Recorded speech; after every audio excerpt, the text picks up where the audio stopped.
Phil. Are you listening? Damn.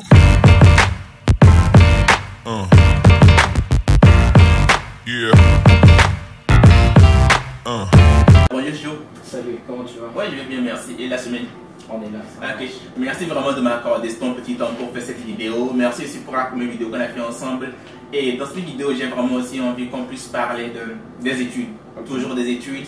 Et plus précisément de comment pouvoir intégrer un community college quand on vient aux États-Unis avec la green card, ou bien quand on est jeune, qu'on a encore envie d'aller de l'avant vers les études. Comment pouvoir intégrer un community college ou bien commencer les études aux États-Unis. Ça nous ferait vraiment plaisir si tu pouvais essayer de nous éclaircir un peu, ouais, surtout pour nous les jeunes qui viennent d'arriver, on ne sait pas vraiment comment faire. Quel conseil tu peux donner à quelqu'un qui vient d'arriver aux États-Unis, qui a envie de se lancer dans les études aux États-Unis, comment se prendre au fait?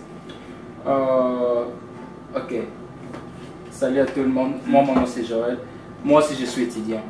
Je suis étudiant, je pars à l'école et espérons que dans quelques temps je vais finir et je m'efforce à finir. Espérons. If you give me money, I finish you. So the money là maintenant. No money. No money in the school, man. Ok, no problem. J'étais venu comme tout le monde. J'avais mon bac du pays. Et quand j'étais venu, premièrement, si tu as reçu ton bac au pays, c'est valable ici. C'est-à-dire, tu ne vas pas recommencer à zéro. C'est ce qu'ils appellent le high school diploma, c'est l'équivalent du high school diploma. Ouais, c'est l'équivalent. Mais si tu n'as pas eu ton bac au pays et tu es venu, ou bien, prenons le cas, tes parents ont fait ce qu'on appelle regroupement familial. Les parents étaient ici et toi tu étais au pays, et puis les parents t'ont fait venir ici. Mais tu n'as pas eu la chance de finir ton high school ou bien ton bac au pays. Tu as des options. Ça dépend des écoles, des high school. Mais normalement, si tu es moins de 18, moins de 18, c'est-à-dire moins de 18 ans, dans d'autres high school, c'est moins de 21 ans. Si tu es moins de 18 ans ou moins de 21 ans, tu peux repartir au high school pour avoir ton high school qui sera l'équivalence du bac. Mais si tu n'es pas éligible, ou bien par l'âge est déjà avancé, tu ne peux plus aller au high school, ils ont ce qu'on appelle GED. Tu peux faire le GED qui va te donner l'équivalence des high school diploma ou bien du bac du pays. Pour le GED, il n'y a pas l'âge limite. Un papa de 60 ans, un enfant de 24 ans, ou bien un jeune de 24 ans, un jeune de 35 ans peut aller avoir son GED. Quand tu as ton GED, tu peux aller à l'université, au collège directement. Pour nous qui venons de l'Afrique. Surtout avec la DV Lottery. Et surtout avec la DV Lottery. La DV Lottery, ce n'est pas la meilleure des choses, mais c'est vraiment une bonne chose. C'est vraiment une bonne chose parce que ça te permet d'avoir un peu beaucoup des avantages. Et par rapport aussi au paiement de tes études, de ta scolarité, tout, ils vont t'aider. Ce n'est pas gratuit. C'est pas gratuit. C'est pas gratuit. Mais c'est juste ils vont t'aider. Et c'est juste une parenthèse, il y a beaucoup qui me demandent est-ce que quand tu viens aux États-Unis avec la DV Lottery, est-ce que l'État américain te finance ou bien est-ce que l'État américain t'aide à trouver un emploi? Est-ce qu'il t'aide à trouver une maison ou bien est-ce que l'État américain te donne de l'argent pour t'en sortir? Qu'est-ce que tu en penses? Parce que moi, je vais passer mon temps à leur dire que non, l'État américain, tout ce qu'il nous donne, c'est juste le visa. Dès qu'il te donne le visa, que tu vas aux États-Unis, tu dois te prendre en charge toi-même. Tellement, il y a 400 millions d'habitants aux États-Unis, l'État n'a même pas le temps de pouvoir parcourir tout le monde. Donc, quand quelqu'un vient aux États-Unis, chacun se prend en charge lui-même. Mais j'ai vraiment envie d'avoir ton idée là-dessus. Par rapport à ce point-là, c'est un peu complexe. C'est un peu complexe dans le sens. La raison pour laquelle il est exigé d'avoir un tuteur ou même quelqu'un qui va te recevoir aux États-Unis, c'est par rapport à ces choses-là. Parce que la personne habite déjà aux États-Unis, il a un travail, et puis ils assument que, ou bien ils estiment que, assume is in English, so never mind. Ils estiment que la personne a déjà une place où habiter. Une situation, un petit boulot, au moins il connaît un peu comment ça marche. Ouais. Et puis, aussi longtemps que tu seras avec lui, tu auras quelque part où dormir, tu auras de quoi manger. Il se peut arriver que tu arrives directement et que tu tombes malade. Yeah. Et la personne qui t'a reçu n'a pas d'argent. À ce moment-là, si tu pars à l'hôpital, l'État va te supporter. Parce que tu es résident permanent, parce que tu as la green card. Ok. L'État va t'aider. Mais c'est pas gratuit. L'hôpital aux États-Unis, c'est vraiment cher. Mais si tu n'as pas de travail, Yep. tu pars à l'hôpital, ils vont te soigner, premièrement. Quand tu reçois ta facture, tu peux aller dans des organisations ou bien dans le social. Ok. Tu parles avec eux, l'État va payer ça. Mais l'État va payer au cas où, après avoir vérifié tout, ils doivent être sûrs que tu n'as pas de travail. Ou si tu as un travail, tu ne reçois pas beaucoup d'argent. Et être sûr que tu es dans une situation qui exige ou bien qui a besoin d'aide. Ça, c'est à ce moment-là que l'État va t'aider. Prenons les cas, tu arrives, tu commences à travailler ou bien tu trouves un travail. Le travail te paye peut-être $10 ou $15 par heure. Tu n'as pas assez de dépenses. Après 2 semaines de travail, après 2 mois de travail, tu tombes malade. Tu n'avais pas l'assurance. Tu pars à l'hôpital, on t'envoie une facture, prenons le cas de $5 000. Tu pars appliquer. L'État va voir que non, tu as un travail. Tu as peut-être l'assurance ou bien tu n'as pas encore l'assurance. L'État va payer une partie et puis le reste, ça sera à toi de payer. Donc c'est un peu ça. Par rapport au travail, l'État ne donne pas vraiment du travail. Mais il y a des organisations de l'État qui aident les immigrés ou bien les nouveaux venus ou bien venants à trouver du travail. Donc, par exemple, si tu pars à Iowa Workforce, parce que moi je suis à l'État, nous sommes dans l'État d'Iowa, si tu pars à Iowa Workforce, tu peux aller là-bas, tu remplis l'application et puis là-bas ils vont t'aider à trouver du travail. Donc c'était juste une parenthèse fermée, peut-être qu'on aura le temps de parler de ça plus tard, si l'occasion se présente. Donc on revient à nos études. Donc quand tu viens aux États-Unis avec la green card, comment maintenant pouvoir intégrer une école? La première des choses, c'est tout d'abord choisir l'école du choix. Okay. L'école, pour moi l'école du choix, c'est l'école qui est moins chère.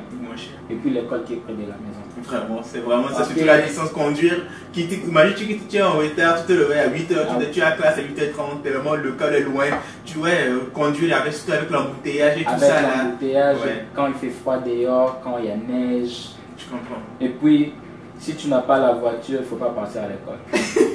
Parce que, don't even call me, je ne vais pas venir. Donc, si tu n'as pas la voiture, ne pas à l'école. Ou soit, si tu vis dans des grandes villes, prenons les cas New York, Texas, Chicago, oui, mais pas vraiment Chicago. En tout cas, c'est par rapport à Iowa, mais par rapport à Iowa. Par rapport à nous sommes, Chicago, c'est vraiment une grande ville. Chicago, c'est une grande ville. C'est une grande ville et puis ils ont des trains, ils ont des bus qui roulent à chaque temps. Oui. Pour des gens qui vivent dans des petites villes ou bien des petits états, c'est mieux d'avoir la voiture ou bien d'avoir un moyen de déplacement sûr avant de commencer l'école. Ne pas toujours dépendre des gens parce que tout le monde a son programme, tout le monde a son emploi du temps. Il peut arriver que toi tu sois prêt à aller à l'école alors que l'autre est déjà au travail ou bien les gens en retard pour son travail. Tu vas trouver une personne de mauvais aussi longtemps que toi-même tu n'es pas en mesure de pouvoir subvenir à tes propres besoins. C'est ça. Et puis, une chose qui est un peu bizarre chez nous les Africains, ce n'est pas que les Africains sont bizarres, non. Nous sommes des gentils, nous sommes like everything, mais nous pensons que la vie ici, c'est facile, tout d'abord. Et puis, nous pensons aussi que les études, c'est comme les études en Afrique. Comment les études en Afrique? Parce qu'en Afrique, si tu pars à l'université, d'abord, tu as tes parents qui sont là. Tu as tes parents qui sont là, tu pars à l'école, c'est à temps plein, tu ne travailles pas, tu étudies, tu finis, et puis si tu trouves un travail, chance. Si tu ne trouves pas un travail, tu restes à la maison, papa prépare, maman prépare. Il y a vraiment même jusqu'à l'âge de 35 ans, 35 ans, pas de moi, tu n'as pas encore une situation fixe, tu es encore à la maison. Tu es encore à la maison. C'est un peu ça. Ici, tu vas d'abord, si tu as la famille ici, c'est un peu différent. Mais pour nous qui venons, ou bien qui sont venus de nous-mêmes, c'est difficile. Parce que si tu pars à l'école, tu dois d'abord diminuer tes heures de travail. Bien sûr. Parce que il faut apprendre. Il faut étudier, il faut faire des devoirs, il faut faire des essais, il faut faire tout. Okay. Tu dois payer la maison, payer la voiture, payer l'assurance. Pensez aussi aux parents à la maison. Penser à la famille, au pays. Tu ne peux pas juste être ici, partir à l'école et puis oublier les parents, oublier la famille. Et puis souvent, c'est trucs comme ça, quand tu arrives par le fond, on dit que ouais, tu deviens ingrat, tu es venu aux États-Unis, maintenant tu as oublié tes amis, tes potes, ta famille. Oublions que c'est par rapport à la situation que tu vis qui fait que tu n'arrives pas vraiment à le faire. Après avoir choisi l'école et tu pars à l'école, ou bien tu peux faire même ton inscription en ligne à la maison sur le site. Okay. Il faut faire d'abord créer un compte à l'école pour avoir ton student ID ou bien le numéro d'étudiant à l'école. Ils appellent souvent les key numbers. Les key numbers, c'est les QR codes. Oh, ok, d'accord. Le numéro d'étudiant. Quand tu as ton numéro d'étudiant, maintenant, c'est comme ton compte. Si l'école veut te contacter, ils vont passer par ton compte pour te joindre. Et quand tu crées un compte, et maintenant, l'école va te demander ton bac. Parce que c'est encore le minimum. Yeah. Si tu as fait des études universitaires et tu as besoin de continuer directement, il y a aussi des options pour ça. Okay. Là, tu vas amener tous tes relevés de notes à l'école. Ah ouais, bon, c'est bon, les bulletins. Les bulletins, tu amènes ça, tu parles avec un conseiller académique. Yeah, ce qu'on appelle l'advisor. Advisor, ouais. Et avec un conseiller académique, le conseiller va te dire ce que tu dois faire par rapport au niveau que tu as, ou bien par rapport au niveau que tu as déjà fini, et puis par rapport au programme que tu veux faire. D'accord. Mais pour seulement quelqu'un qui a son bac, il faut juste amener ton bac, et puis il y a des tests à faire. Des tests, surtout les tests. Surtout des tests. Généralement, c'est la grammaire, la conjugaison, le vocabulaire. C'est juste la langue avec. C'est un peu de mathématiques. Un peu de mathématiques. Bon, ça dépend de par rapport à quel niveau tu es. Parce qu'on dit un peu de mathématiques, pour moi, c'était vraiment de gros mathématiques. C'était dur pour moi. Donc, il ne faut pas que je fasse le petit malin. Les mathématiques, moi, je déteste ça. Je déteste les sciences. Donc c'est pas maintenant pour évaluer, pour voir quel est ton niveau. C'est juste. Ouais, on appelle ça même placement test, donc test de placement. Donc par rapport au résultat que tu auras dans ton test, le score, par rapport à ton score. Par rapport à ton score, ils vont maintenant te placer par rapport au résultat. Pourquoi? Si ton score en anglais est vraiment high, ou bien élevé, tu n'auras plus à apprendre l'anglais. C'était un peu mon cas parce que je me rappelle, j'avais eu, je crois en grammaire, j'avais 91 en grammaire, j'avais eu 96 quelque part et j'étais allé pour l'orientation et je devais commencer les yes. La me dit non. Quand mon adversaire a vu mes résultats, il me dit non, avec ton score, tu n'as pas besoin de prendre les classes, tu arrives directement commencer avec les regular classes. Ouais. Donc, on appelle ça test de placement. Si ton test, ou bien si les résultats de ton test est vraiment haut, tu n'auras plus à apprendre la langue. Okay. Mais si tu parles un gros anglais, like English, mais tu fais ton test et puis tu ne réussis pas, tu vas toujours réussir. Ouais. Mais si ton le score n'est pas vraiment high, tu auras maintenant à commencer à apprendre l'anglais comme la deuxième langue, ou bien English as a second language. D'autres écoles appellent ça ESL, d'autres écoles ILA. Et c'est quoi le truc de ILA? C'est quoi? I don't really know. Okay, mais I don't really know, but ESL c'est encore plus facile parce que English as second language. Donc par rapport maintenant à ton score, maintenant on saura maintenant comment te placer parce qu'il y a le level 1, level 2, level 3, level 4 et level 5, donc 5 niveaux.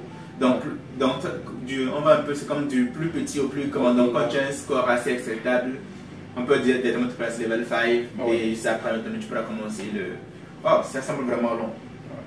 Donc, est-ce que juste un peu juste pour faire un résumé général, récapitulation générale on vient d'arriver, comment faire plus simple quoi, comment les petites étapes. Les petites étapes, d'abord arriver aux États-Unis. D'accord, avec la green card surtout. Avec la green card, parce que pour les étudiants internationaux, c'est un pays différent. plus un pays. On parlera, si tu ça te fait l'impression de parler de ça, peut-être la prochaine fois, là, on va mieux expliquer comment ça marche aussi en tant qu'étudiant international. C'est la famille. Ok. Donc, être aux États-Unis, appliquer dans un community college, ou moins cher surtout. Tu peux même commencer directement au collège. Ok. Tu n'es pas seulement obligé de commencer au community college. Mais commencer au community college, pour moi, c'est encore mieux. Parce que si tu vas payer pour tes études, ça ne serait pas assez cher. Si l'État va t'aider, tu pourrais avoir quelque chose en retour. Et puis, c'est un peu ça. Donc, par rapport au coût, ça sera un peu moins cher en commençant par les community college au lieu d'aller directement au collège de l'université. Trouver l'école que tu veux étudier, créer ton compte, passer les tests et puis te préparer pour affronter le système éducatif américain. Ouais. Et puis pour les tests aussi, te préparer pour les tests. Parce qu'il y a des choses qui arrivent, tu n'as pas été vraiment préparé. Tu connais ces choses. Tu connais, mais le fait tellement que ça fait un pas peu avoir longtemps. oui. Ouais. Tu pars seulement pour prendre ça. Il y a d'autres écoles qui te donnent like a second chance, une deuxième chance de faire. De revenir encore. Ouais. Mais il y a d'autres écoles aussi, you only have to take it once. Tu dois seulement prendre ça une fois, bien peut-être deux fois. Dans l'année? Like before you start. Oh. Comme avec your code. Like English come. English is only two. Yeah, tu as seulement des chances. Ouais. Ok, vraiment, merci vraiment pour cette vidéo, merci vraiment pour toutes ces explications. J'espère vraiment qu'elles t'auront plu. Laisse des pouces bleus, des commentaires, réagis avec nous en commentaire. N'hésite pas à nous laisser des questions. On se fera le plaisir de pouvoir faire des vidéos pour mieux t'expliquer. Et avis à tout le Congolais de la chaîne. Sincèrement, le gars c'est un Congolais, tu vois. Je vais apprendre le Lingala. Je demande au gars de m'apprendre le Lingala, il ne veut pas. Donc, apprenez-moi le Lingala, j'ai besoin d'un prof particulier pour apprendre des cours de Lingala. Donc, s'il y a quelqu'un qui se propose de le faire, de préférence une fille, merci de me dire ça en commentaire. Donc, vraiment, genre, si c'est la fille, c'est pas ma soeur. Si c'est ma soeur, man. Si quelqu'un connaît sa soeur, vraiment, soeur de Joël, pardon, dis en commentaire. Non. Merci.